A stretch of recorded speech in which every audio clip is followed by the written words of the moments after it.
Hello and welcome to episode 49 of the Talking Wednesday podcast. I'm riding Snowlo today, which is what I've probably called the podcast. I am Dex.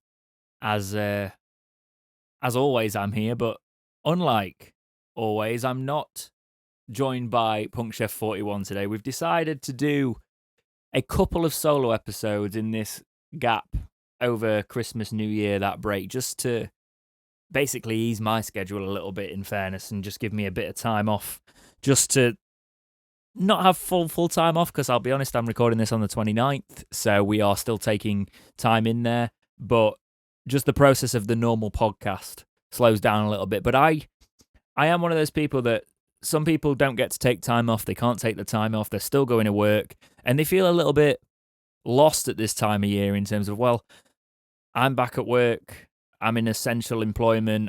For example, I did a bit of work in hospitality at one point in my life, and, you work all the time. Hotels don't shut. COVID was like the first time that some hotels had ever really shut. And I can imagine for those people, I remember at the time, it disrupts your routine, this, everybody's talking about, I can't wait for the time off, things like that, because when you grow up, obviously you're following a term schedule with schools, and then some people are still focused on that. They're allowed, so to speak, to structure that good week between Christmas and New Year off every year. A lot of companies do that, for example. So I just wanted to keep some content rolling through that, even if it wasn't the normal content you get. Talking Wednesday, I wanted it to keep going in some regards. So it's basically me doing a bit of a mailbag episode today. I'm going to talk through some of the stuff that was written in by our community. There's a little bit of news we're going to start the podcast off with once we've got through all the housekeeping. There's been some Christmas reviews, so we appreciate that there. But I hope you've all had a very lovely Christmas. I got a little bit ill on Boxing Day from all the crap I'd eaten and drunk the night before, I'm sure. But it was an interesting Christmas. My sister unfortunately got COVID, so the whole family couldn't be together. Now she's the last one of us to get COVID. We've all been through the ringer, and I'm just awaiting my booster. So I'm thinking I record this tonight, get it out to you guys, and then if I'm feeling crap over the next while, hopefully hand over to Jake for an episode, and it will be just a nice flow for you. I will say then this is probably going to come out on a Thursday, so it's not coming out when you would usually expect the podcast, but sometime in that gap, there's going to be a little bit of content for you. I'm also not on camera today. If you are an audio listener, this would be completely unknown to you, I guess, but I've not set up the camera. We're going old podcast style, so even for the YouTube viewers, we're getting an audio experience today. So feel free to put this on while you're playing FIFA and the likes. So today, we're going to start with the reviews because Punk's not here to chat through them. But graciously, we have been left a couple of reviews. And David, I apologise. A month ago, you left a review on Podchaser. Sometimes they don't show up when we look, but I've been looking through different review apps that collate it. And David, yours popped up. You said about the Talking Wednesday podcast, Sheffield's very own Danger Mouse and Penfold, astute and friendly, KRO from a Birmingham City fan. So we've got a lot of neutrals in the community, which I like to see as well. So thank you for that, David. Did pick up on it, and that was a 5-star review. Obviously, we read out the 5-star reviews on the podcast. The next one, it was over on Apple Podcast. This was left on the 20th of December, so a Christmas one after we asked for the Christmas ones. Appreciate it. From Footsie, who says, as in Ultimate Team, not actual foot, says, "Hi lads, love the episodes, keeps me sane, delivering parcels all day, listening to repeats, because I'm not American. I added that bit. Originally watched Punk's video showing his favourite clothes a few years ago, and around a year ago came across Dex's channel. The podcast is immense and you bounce off each other really well." Thank you for that, mate. We appreciate that, because we just, funnily enough, until the anniversary episode, which we're still sort of planning, it's gonna come around the corner quite quickly actually. We've not met. I've known of Punk for a while. I know Punk's known of me for a while. Because I think I was one of the first, possibly the first to do a proper, apart from Morgs actually, to do a Wednesday career mode. And I met quite a lot of Wednesday fans through that, getting in touch. And it's nice to know that me and Punk started doing the post shows, and then it just naturally developed into this podcast with lockdown. It just made sense to he's already coming on after matches and we were chatting about what we'd just seen, and that dynamic really worked with the podcast. So appreciate you saying that. You have put a question in here as well, Footsie. You've said, if you had your own FIFA card, what position would you be, what rating, and what chemistry style would you need? All the best and have a great Christmas. Thank you. I hope you had a great Christmas yourself. In terms of in terms of a FIFA card, I'd probably I'm 6'4", just off 6'3" and quite a bit, but I always say 6'4" because why not round up, lads? I'd probably be a striker because I'll just go to the front, chuck it at me. I ain't pressing, right? I'm doing a bit of a Ronaldo. You ain't getting me pressing. I'm just gonna sit back, soak up the pressure, maybe use my physicality, my waning physicality after COVID, against the defenders and just try and get on the end of some long balls through and see what we can do up front. That would be me. What rating would I be? Oh, I've got to be 99, really, haven't I? No. Realistically, probably a good 16, 15, maybe. That's just because I can just about walk. Maybe I'm being a bit generous there. Probably about an 8. Overall rating. What chemistry style would I need? They haven't actually got the chemistry style I need, mate. It'd be a miracle is the chemistry style I would need. But thank you both for leaving the reviews. If you want your reviews read on the podcast, make sure that you leave us a review on Apple Podcasts, Podchaser, all those. There's a few more that pop up. I think you can leave them on Castbox as well. So if you use Castbox, I think I use Castbox actually for a lot of my podcasts, you can leave reviews on there as well, apparently. So a bit of news before we start the podcast today. Usually me and Jake would talk about this, but it's coming an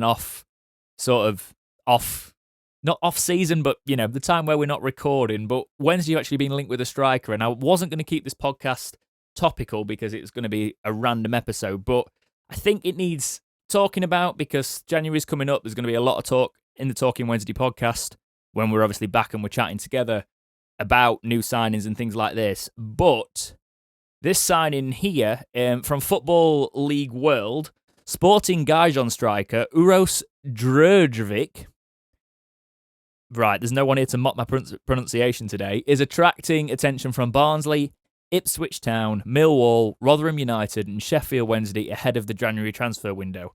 Sources have exclusively informed Football League World. The Montenegro international has followed up his 22 goals in La Liga 2 last season with 7 in 18 games for Sporting this term.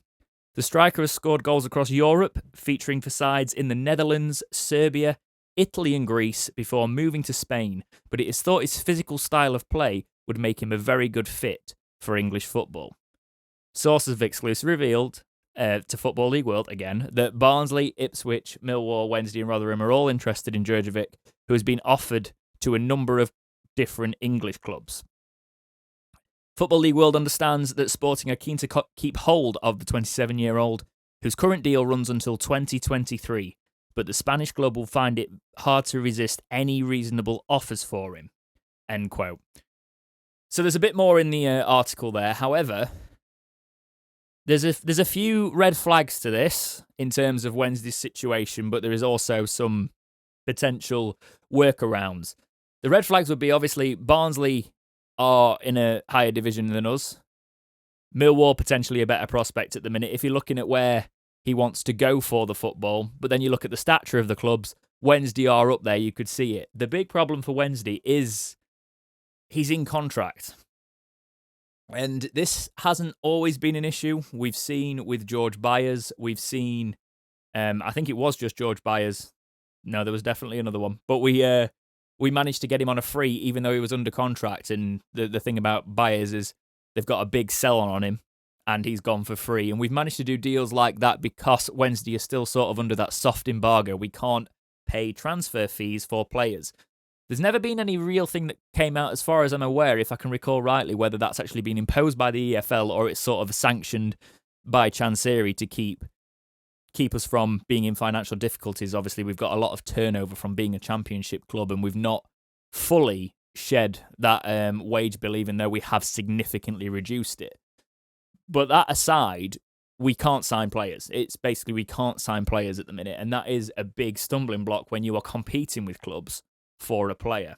I do think from what I've seen here, we talk about the unknown status of players coming in from these leagues. 22 goals in La Liga 2, 18 goals with 7 in 18 games this season. He can score goals. We do need a player that can probably do that for a little bit longer than Gregory can. Gregory, for me, could be our 20-goal-a-season striker this season. However, he is 33. So that is a issue. Bringing in a striker that's 27, that's coming up to the prime of his career and he's bagging in these goals, is a positive sign. I think it's something Wednesday should be looking at. I think because he's a physical striker, that's the thing that stands out about this, his physicality. The English game is like that, but he's also got to have the attacking knowledge. What we need is somebody who can get in the right positions, that making those runs and making that movement brilliant. You don't have to be the fastest in the world. In the Championship, a lot of it is about pace now because it's sort of becoming the Premier League. You do need your pace. But you see with older players comes that attacking movement and knowing where to stand. And we've got good delivery. Think about Barry Bannon's through balls. If we can get a player who knows where to stand, I think that would put us in a good position, really. If we have, an injury to Gregory or something like that, I would like to see us in for a player just to give us options. And I think we will be in for a bit of a battle to get him, but it's good to see that Wednesday is still trying to go into the market even for players that are under contract. Now, I feel like this is a bit of a tradition. We've got to look at his FIFA card. Now, this is what stands out as, this would be a bit of a FIFA get for us. He'd be our first gold in quite a while since, Westwood, because of Wednesday's decline. He's a 75 rated striker, guys. If you're a FIFA person, that's what it's about. I mean, his links are terrible, but he would end up bringing a League One link there if you had a League One team. But he'd be a gold, so he couldn't play in silvers. I reckon he'd get a downgrade, to be fair, if he came to us. But they don't usually, if the winter upgrade's already happened, and I believe it has. So let's have a look at his stats. He's got 79 pace, 79 shooting, 54 passing, 71 dribbling, 31 defending, and 85 physical. He would actually be very, very good. 79 pace ain't no slouch, especially when you're playing a League One side. 85 physicality. Be interesting to see the meta in that. I've not actually looked into the strength and stuff like that, but 79 shooting as well is one of those things. Berahino, if you've not watched my career mode, he is so much better on FIFA than he has been for Wednesday, and this would be a great pair if you put up. I play a front three in FIFA when I'm doing a Wednesday career, but this guy would get into it, and maybe he would be the new Berahino for many people if they did their career mode. But in real terms, it's good to see we're still in for players. There's going to be quite a battle there for him, but we do need to sign a striker that can get us goals that isn't Gregory, because at the minute, Canberra's sort of playing as that player that can link it up and hold the ball up well.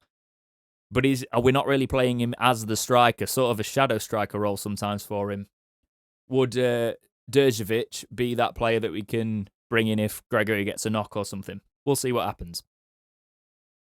Okay, so moving into the crux of the episode now. So you guys have been writing in Discord. Feel free to obviously drop me a DM. I'm not replying to DMs at the minute just because obviously I'm on break and stuff like that, so I've not even been looking at them really, but feel free to not on Facebook, because I don't check the Facebook ones, but I do check Twitter.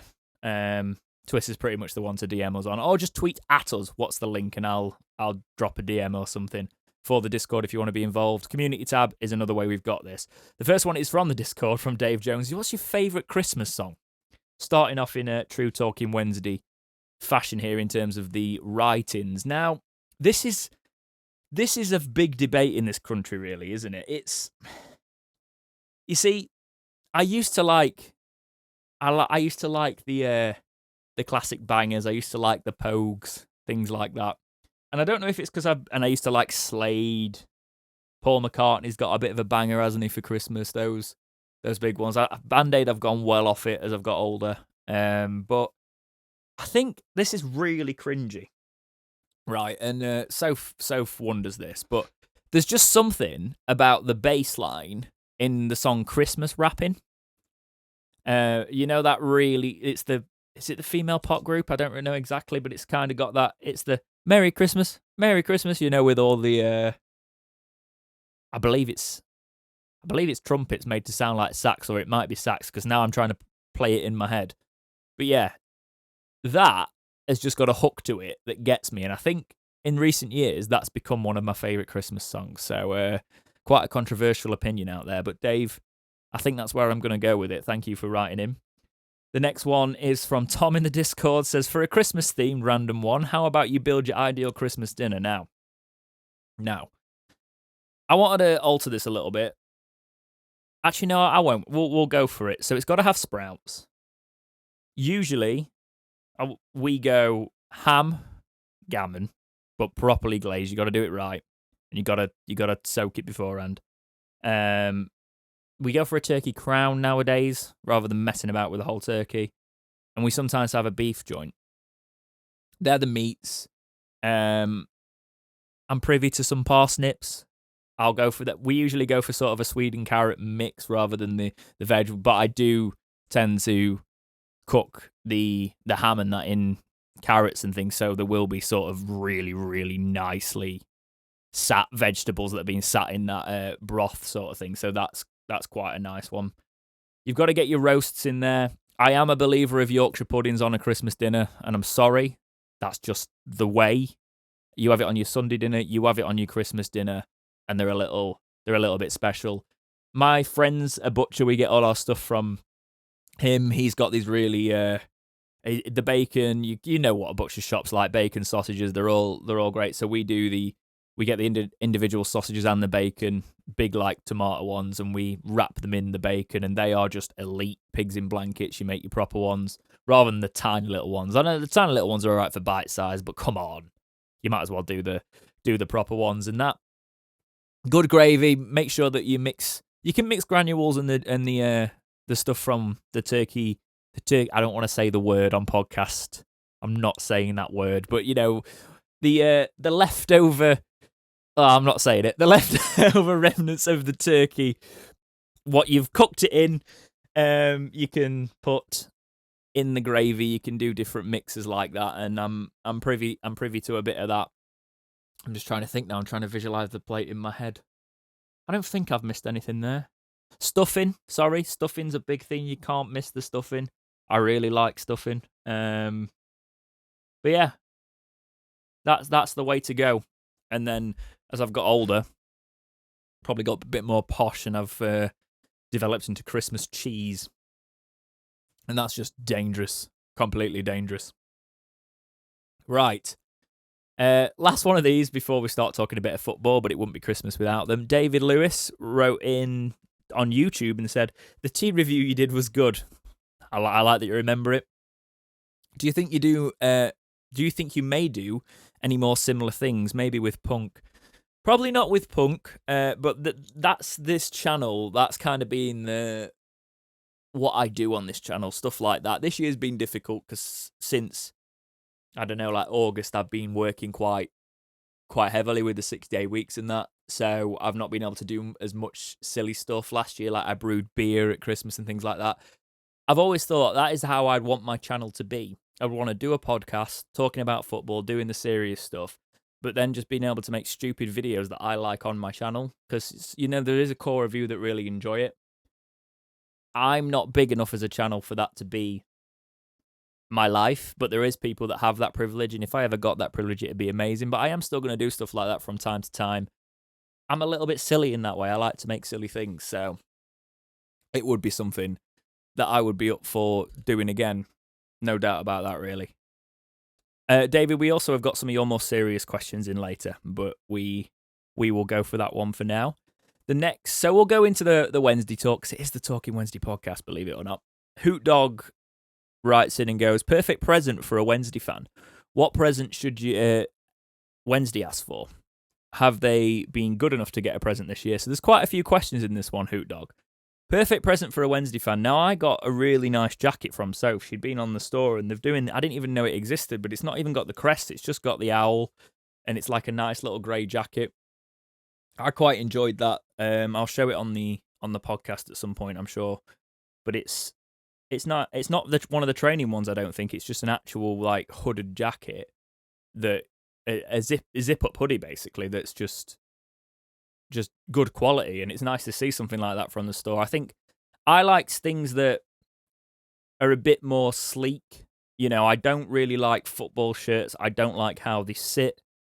If you are anything other than a Greek Adonis, I don't think you can pull off a football shirt. Either you are really skinny and everything looks good on you, and I've been there before, don't get me wrong, I lost a lot of weight after uni, and everything looks good on you when you're skinny.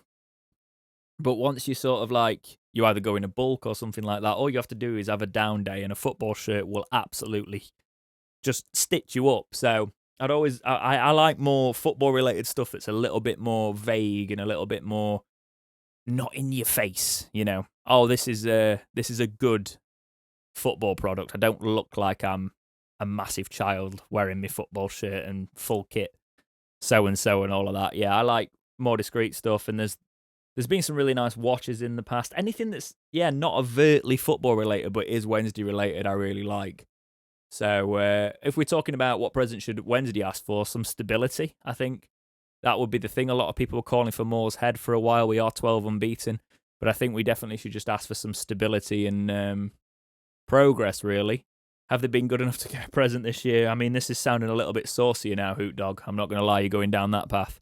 Sitting on Santa's lap, that sort of thing. But I don't know why that would be saucy at all. Yeah. There's been the relegation this year, so I think there could be a few reasons to not be in Santa's good graces. But in terms of the presents, Wednesday presents, let's make sure that Wednesday do make more of that, not too out there stuff, because it's enjoyable. Hubdub, Hubert Nongram writes in, I will call you by your name, sir, because you do write in with this name, even though Hubdub is what I'll always know you by. Says, if we get promoted, which players are staying and which would you want to see leave? And the same question again if we don't get promoted. Right, so if we get promoted, it's time to...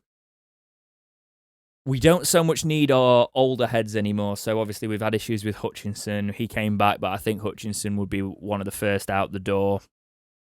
Berahino gone. I don't think we'd renew his contract. I think we'd probably show some loyalty to Gregory if he kept his goal scoring and give him another year. I don't know if he's actually got another year, actually. He might have signed 2 years. I think he signed a 1 year, though. He could sit on the bench and be that player that we bring off the bench, but we'd need to look for replacements. I'd send some players off on loan unless we were really going to give Fizz a go. We need to give Fizz a full loan where he's going to start because he is going to be a player. But he is getting to that age where he needs game time as much as possible. I would definitely shake up the keeping situation a little bit. If we bring Dawson back, probably offload Wild Smith, see if anyone in the academy can step up as we're progressing through. Our centre-back situation is pretty good. I'd probably look at Hunt would be on the way out, possibly, because up at that next level, I don't think he might be good for cover. But a lot of the experience with players we brought in for League One to get us back up, it's difficult. It's like I couldn't really see... Johnson's been much better in that centre-back situation, but I couldn't really see much from him in the Championship if we brought him up there. It's a balance. I think we would keep Barry... You should keep Barry Bannon for a year. I think you should give him another year just to help stabilise it. Just say thanks for keeping us up, mate. But a lot of people, I think, will want to see maybe ties cut with Bannon if we went back up and let's just start afresh. Let's bring that new one up. But you need your leadership. If he's just been a captain to promotion, unless someone like Dunkley really, really takes the baton for the rest of the season, you need to keep hold of your captain. You need to keep that influence in the dressing room, really. There would be quite a few that went if we got promoted, and I think we'd see leave. I was quite surprised the season, Fletcher and that lot left. How many we let go. It's been a thing with Wednesday. We have let players go where you think, he could. Gary Hooper is a shining example of that, with injury records, and Kieran Lee, and you look at them and you go, why have we let that many go? They could get into this squad now. And Sam Hutchinson was a player we let go, and he's obviously come back for us. It does happen with Wednesday, but we'd probably offload some of our, like Shadipa would probably go back. A lot of I'd say all our loan players would probably go back, but you might, if Bailey Peacock Farrell keeps going and Dawson needs another year on loan, bring him back in. If Corbanu can take the step up, that would probably be an ideal player to bring back. But we definitely need more championship experience in the squad and younger players, and we would need to improve if we got back up to the championship. But I couldn't see a massive fire sale at Wednesday, but you would see some of the people that we brought in to sort of steady the ship this season and fire us back up there. You could see them leaving. We've brought in some good eggs, though, like good balanced heads. Like I think Hunt was a great move because he knows the club, he knows what it's about, and the older players, you can see we need to bring in a replacement for Lee Gregory, but he's a good signing for this season, especially. He's been great for us. Adeniran's a player that wouldn't be going anywhere. Adeniran's a player I'd like to see take a step up if we got promoted into the championship. So there is a lot of that. And you ask the same question again if we don't get promoted. That's fairly similar, but there's players like maybe you try again with you get rid of Johnson, or you get rid of you probably still get rid of the same players, if I'm honest. But you don't send like Fizz out on loan and stuff like that. You get rid of the same players because they were intended for a season, I think, when you look at it that way. And if we don't get promoted, it means those players haven't worked in a situation. They've not gelled quite in there. I do think you wouldn't have the likes of, you'd send quite a few of the lone players back and definitely keep hold of Corbs and stuff like that if you can. But the problem is, if we don't get promoted this season and players want to step up, and Wolves, say, want Corbs to try a different level, that's going to be more difficult for us, even though I do think he still needs to find his consistency in League One. That is a big thing for him. But I also don't think we'd potentially need to bring Bailey Peacock-Farrell back, because League One would actually be, it might be the dawn of Cameron Dawson in a weird way, because if we didn't get promoted, him coming back from loan, this would be his chance to become the Wednesday number one and get us a promotion, which would be great, considering he obviously was our keeper when we got relegated and there was a lot of chopping and changing there. And I don't think our keepers have been managed very well. We've had a great keeper in Kieran Westwood, and the ones coming under him, they've not had enough game time, so it is good to see our keepers going out and getting that now. Thanks for writing in, HubDub. So, next one is another one from David Lewis, a more football-related question. I don't know if it's a question, it's more of a statement, but I'm going to comment on it. So, David Lewis wrote in and said, I noticed that you said about the players in the Pizza Cup, you said it was a chance for the players who didn't get played to shine. You said they didn't, which proves they are not good enough. However, if a loss, I think you've meant a lot of players, hadn't played in competitive games, it's hard to judge them in one game, especially with the other inexperienced players around them.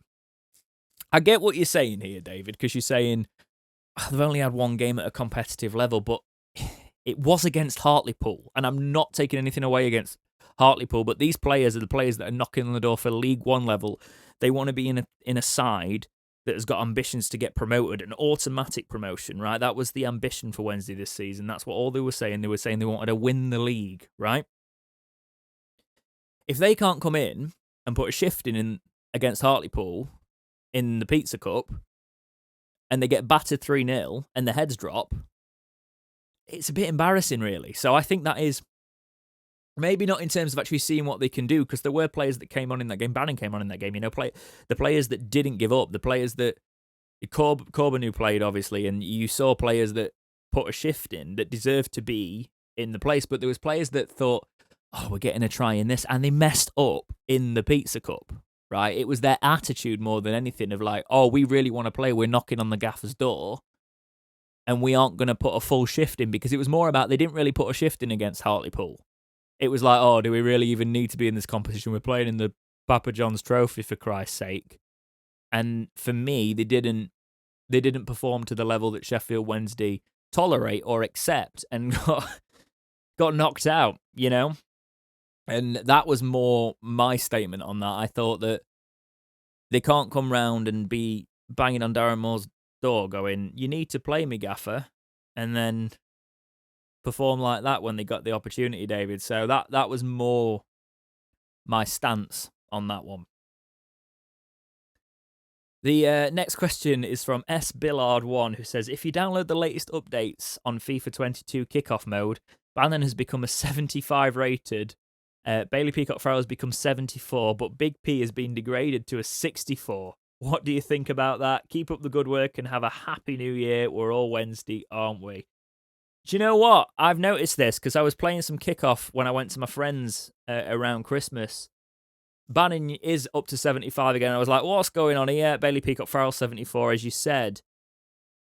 I did wonder what they'd done to Patterson. I'm actually going to see now if they've updated the Wednesday team, because usually we get the winter update around now. So I'm just gonna have a quick look if we've got a full list of the players that have had their upgrade. So Bannon for me was the one that he needed to have that level up, because 75 also would make him a gold. Now they don't often change all of the teams, so they don't always change like League One teams. It's not a given that you're going to get Bannon having a gold card, but 75 should mean we've got a gold player again. But unfortunately, it doesn't actually happen like that. Let me find this database. There we go. So Sheffield Wednesday, that looks like... Yeah, no, that's not an update. See, this is the thing. I might have to go in-game to check this out, because currently it sits with the same ratings. Bannon on 73, Bailey Peacock-Farrell on 68, but it should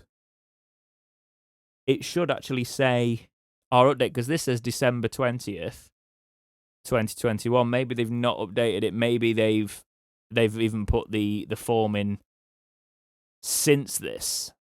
Right, I hope you appreciate the lengths this took, because we were staying with Soph's family, and my Xbox wasn't set up back in this space. So I've had to set it up, because nowhere online bothers to update League One. So to answer this question properly, I've just had to set up quite a bit of faff to see the ratings. But I will tell you the improved ratings. So Lee Gregory has gone up to 69 overall, which is you'd say is nice if you were me or anybody else on the internet, because he was 67 overall. Canberry has stayed at 67 overall. I think he should have had a bit of an upgrade, really. Wing has gone up to 69 from 67. Not sure I see that one. Bannon's obviously gone 75 from 73. Adeniran has stayed at 65. Probably fair, but he has been solid for us. Hunt's had an upgrade. They've given him back to his 70. They've put his pace up to 74. And he's at 70 from 67 overall, so they've sort of removed his downgrade in a way. Iorfa's stayed at 70. He's quality as well if you've got him on Ultimate Team. Then again, I think he's had a downgrade from the start. I think he's 72, wasn't he? I've got him on Ultimate Team. This is from when it was last updated. This is the upgrade over Christmas, current form. Dunkley's 68 still. Palmer's gone up to 70, so they did Palmer a bit dirty. He was on 67. He's gone back up to 70, and Peacock-Farrell, as you say, from 68 to 74. That's quite the jump there. We look at the bench. If we go on to the bench, we've got Patterson down to 64. Everyone else has pretty much stayed the same, apart from Kieran Brennan, who's gone up to 61. Now, Kieran Brennan is an interesting one, because he's got no face, and he was only 58 rated, so gone up there to 61 overall. Berahino, 67. Not the best for the rest of the Wednesday squad, really, but to see Bannon in that. Corbin, who's 64 as well.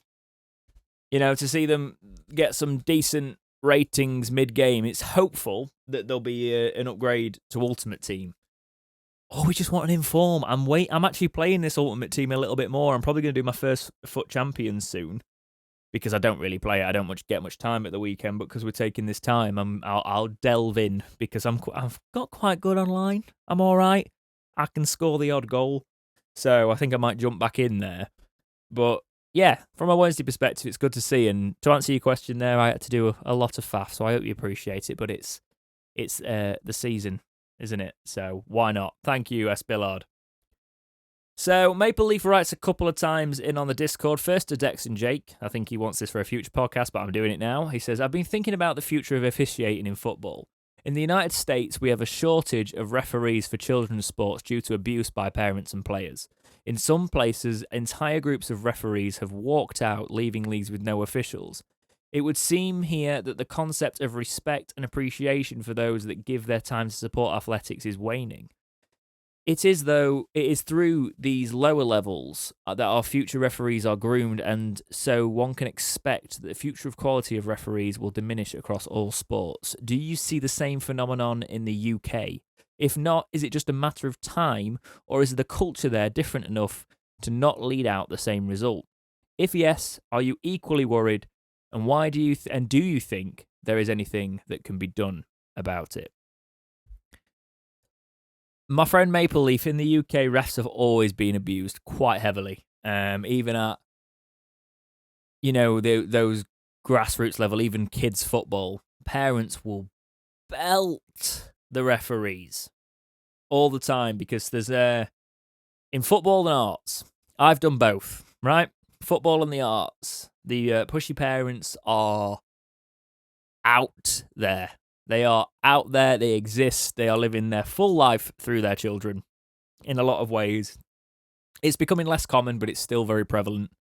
Parenting's probably getting better in a lot of aspects of that. However, I was quite lucky in the fact that I didn't really have the pushiness, sometimes that's really good, I think there's got to be a certain level of push from parenting for kids to actually develop a skill, because kids will sit and do nothing. You need to give them leisure time. This is going on a tangent, but you need to give them leisure time with building skills up, because in this world, you don't just need one special. You either need to be really good at something and be a master of something and have that specialism, but you need a few more reserves there. So kids need to be more switched on nowadays to keep up, pretty much. So that is quite important, but living your own life through your kids, and you will be this, and you will do this football, and I will batter these referees on the side. That is a big thing in the English game as well. And I think you're right in an extent with the walkouts and stuff. That is probably more of an American thing, because there's a lot more banter here in terms of, and I don't always think it's a great thing, Not everything has to be banter. There's one thing I hate so much in football sort of Twitter, and that is everything is there to be a joke and a ratio and a battering with people, and nothing can be serious, and nobody can put their stuff out there without somebody having a take on it and it being there for comedy. I mean, everybody should have an opinion, but it's not.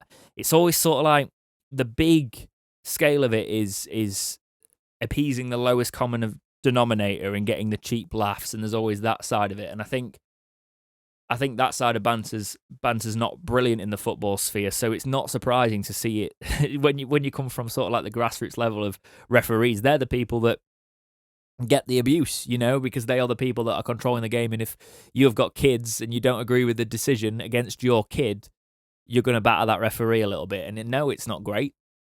It's not great in the slightest, but it is what happens. Unfortunately, I think I'm not too worried about it in this country, because I think in terms of refereeing, you've got to have a thick skin walking into it. It doesn't make it right. There's some referees also that get a lot of places of people with power will abuse that power, and they'll run amok with it. And there's some referees that are very like that, but there's also some brilliant referees. What I do like in this country is seeing more female referees come through. That is something the States are pretty good at, bringing women into the world. They are the sort of masters of the women's game, really, and England are getting really good at that now, and it's good to see. But we're seeing female referees come in there.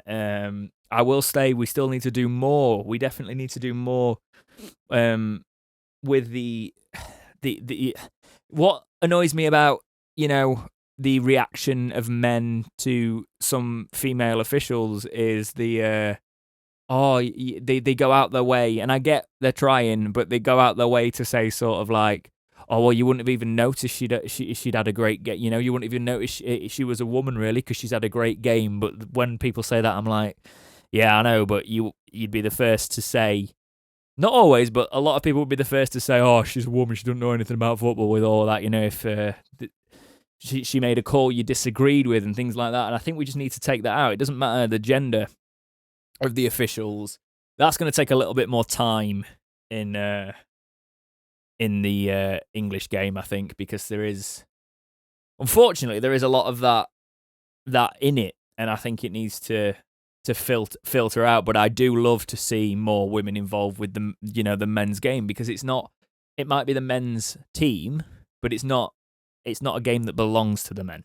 It's not a game that, oh yeah, it may have done at one time. A lot of things were men's clubs, but let's be honest, it's not the 1940s anymore, and we shouldn't see football as that. That's not. It might be our personal thing. We might go with our male mates, but football's inclusive, and it should be inclusive, and that's what football's all about. And I think I've seen that in referees, bringing that in there, and I know that's, again, deviating from it, but I think I sort of span that there, Maple Leaf, because that's more of the bigger thing that we're seeing in the English game. And you're talking about worries there. I'm talking more about we need to get that sort of equality in our game in that respect, and I like to see what's happening in terms of the officiating here. Unfortunately, it's no new case of refs getting battered even at low levels in the UK. It might be a fairly new thing to America, and I know you've talked about that, talking about the shortage in children's sports. There's never really that such of a thing. Football's everything here. Football's a part of American sport, and I think that's the big difference here. So we've already kind of people will do it even though they know they're going to get battered here. It doesn't make it right, but it's the way. Maple Leaf also writes and says, Dex, why do you think Chansiri bought Sheffield Wednesday? Was it an investment, boredom even, and wanted something to occupy his time? Some strange love of English football, or something else entirely? And given where things stand now, do you think he regrets owning this team? If I were him, an impossible task really, too many cultural and financial differences, I'd be wondering if all these headaches, monetary loss, fan discontent, lockdowns, are worth it. Thanks for writing in about that, Maple Leaf. I've talked about Chansiri. Me and Punk have talked about Chansiri at length. I think he bought it as a lot of owners do, as a bit of a project and a toy and something. He talked a lot about getting his son involved in it being a family business, and bringing it through and having the heart of it. The one thing I will never bash Chansiri on is he became a fan, and he became a fan of Sheffield Wednesday. He's not a fan in the same way we are, but he got his family involved in it, and he really took to that side of it. I don't think he'd say, why do I bother? Probably a bit when his family were getting the levels of abuse, but that's just football. He didn't know what he was walking into on the business side, but that is just football. You are going to get ups and downs. You are going to get relegations, promotions, and he really went for it with this club. In terms of does he think it's worth it now? I think if you look at how he's trying to sustain us out and the way he's talking, he still doesn't seem like he's going to be walking away. So I think he does see us as that club that can maybe go on and get promoted again and then move forward. There was obviously the season ticket early bird thing recently, which was a bit of a misstep, and there is still some weird things in there. But I think in terms of why he wanted the club, it was like a family investment and, something to do with his kids, and he wanted to hand it off to. He wanted a legacy. I think Chansiri is a legacy man, and he wanted Sheffield Wednesday to become part of his legacy. Now, that doesn't always translate well with a fan base that, let's be honest, it's our legacy. It will never be an owner that was not a fan of that club since birth. It will never be their legacy more than every single aspect of our legacy and our families. And just because you invest a lot into it means, yes, you are equally a fan. And I will say it doesn't matter how long you've been supporting the club, you are a fan, you are deserved to be treated equally. However, there will be that sort of deep down sense of, I'm not better than you because I've supported the club forever. Do you know what I mean, for my life? Because that's just not the way life works, especially in a modern world. But you should significantly listen to the people who the club has been everything for their lives, and you've got the time with Sheffield Wednesday Football Club. That's the big thing there. And I think that is possibly what he didn't expect fully when he was walking into it. It's very difficult with our fan base as well. Our fan base is it's very divided. There's a great mix of people in it, but with that great mix of people, you do get some people that just want to have a pop at other people, even in the own fan base, and I don't understand it. I've never really got it. I've never really understood just having a pop for the sake of having a pop anyway. But that will show to an owner of a football club, and you saw it with the abuse. I do think it comes down to legacy with Chansiri, really. It's quite fun and different just reeling this off on my own. I've not done a podcast. I do a lot of videos, obviously on the channel, but just chatting to you guys, it's interesting. Maybe if we do something like this for the members once every so often. If the members wanted it, we could do a load of members write-ins and have a proper one-on-one occasionally. Would like to see some more memberships though, so if you could go over to YouTube and join the members tab, support us that way, that would be awesome. Right, so I'm going to answer this because I do try to respect a lot of views on it, but and to be fair, it's asked in a very respectful way. It's from our Discord. Alex Lee 44 says, "What are your thoughts on the clubs potentially using COVID as an excuse to call off games, and should they be forced to play either way?" Controversial subject there, obviously. I don't think that's the reason. Now, I put a tweet the other day saying it's a bit tone deaf to me, the likes of Klopp moaning about fixture congestion. A lot of these German coaches going, "I don't understand why we've got all of this in the Premier League, blah, blah, blah." That's tone deaf. They're in a fortune. It's history in this club. They're talking about player welfare. If you're talking about that, that's a separate issue for me. Fitness, that sort of thing. Suck it up and get on with it, in my opinion. COVID is a different kettle of fish. The extra that's the thing. People are combining it. The extra subs are nothing to do really with COVID. The extra subs are more to do with the fatigue and the bigger squad. I know we had 5 subs during COVID, and I guess that would make sense if you need to. No, not really. Not really. If you've got less players, for me, you probably don't need the more subs. That, for me, is more of a fixture congestion issue, and that's why we had the 5 subs, actually, because the fixtures, do you remember, they were a lot closer together, so there needed to be a lot more on-the-spot squad rotation when we had that backlog of games we needed to play through lockdown. If a club is isolating for COVID, it's not an excuse, right? And I've had COVID, family have had COVID. Not everybody has had COVID. Some people have been very fortunate in that regard, but I do know a lot of people with COVID now. Some people have got the Omicron, so the Omicron I've heard is not hitting people as hard as, well, I think I had Delta or whatever it is, with all sorts of that. But it's not an excuse. It's a legitimate thing. I've seen a lot of crap recently saying if you've got one player having COVID in the camp, and they should just get on with it and do that. If you've got not one player, sorry, if you've got 8 or so players out, they need to come and play anyway. No, they don't really. That's acceptable. You don't just suck it up and get on with it. You sort it out and you try and follow the self-isolation, because trust me, as somebody who's had it, it will go. Your viral load of COVID does go within that isolation period, and you can tell if you lateral flow every day, because it'll pick it up and pick it up and pick it up. And I know it's very difficult for people to believe this, because they go, "Oh, it's all that," some people just deny science, which I don't get in itself. But if you watch it when you've got COVID and you take lateral flows every day, you will see you go from a positive test to a negative test, because lateral flows are very much, they pick up on quite a lot of the level of viral load basically you've got and how infectious you are, and that's why it's good for asymptomatic people. Not as good as I think people say, because you can still have it and get a negative on lateral flow. But when you are really, really infectious, it shows it well. And as you become less infectious, lateral flows are a little bit more meaningful, and then the PCRs become a big part of it.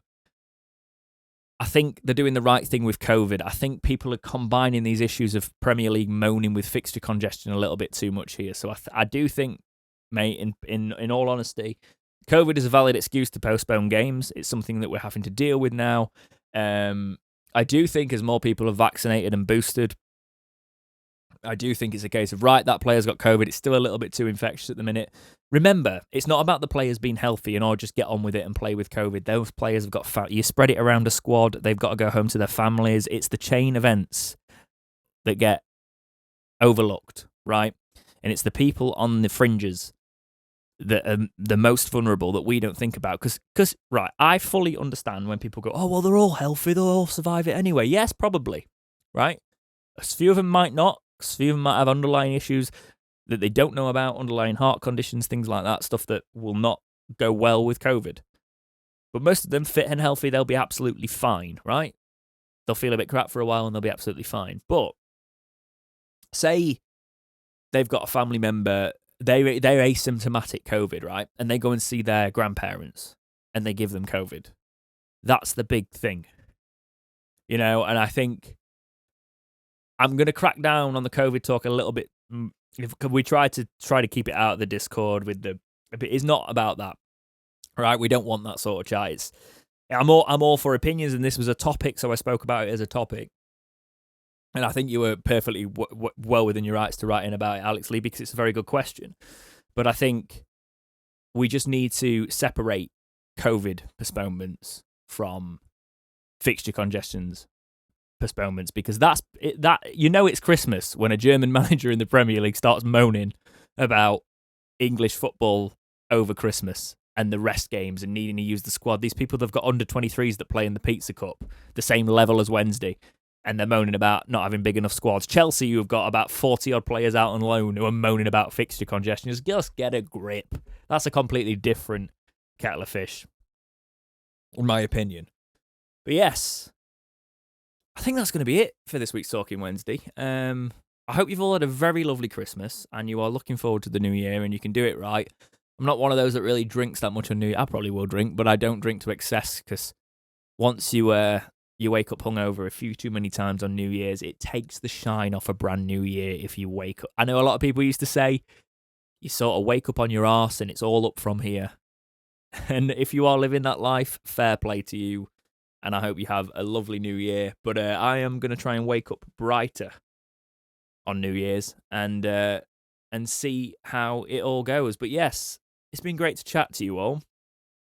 There wasn't a whole ton of write-ins, but I think we've had some good write-ins there. And make sure you are active in the community, sending us emails, doing that sort of thing. So when we do these episodes and we need, topics to talk about, we've got topics there that we can discuss. And they're not always time relevant, because time relevant topics are quite difficult, because you ask something, we can't always save it, and then it doesn't really work if we're putting an episode out of order, that sort of thing. So thank you for the people that did write in. It was good to read it and chat to you all. But yeah, take care, have a lovely new year, and I'll see you in the next episode.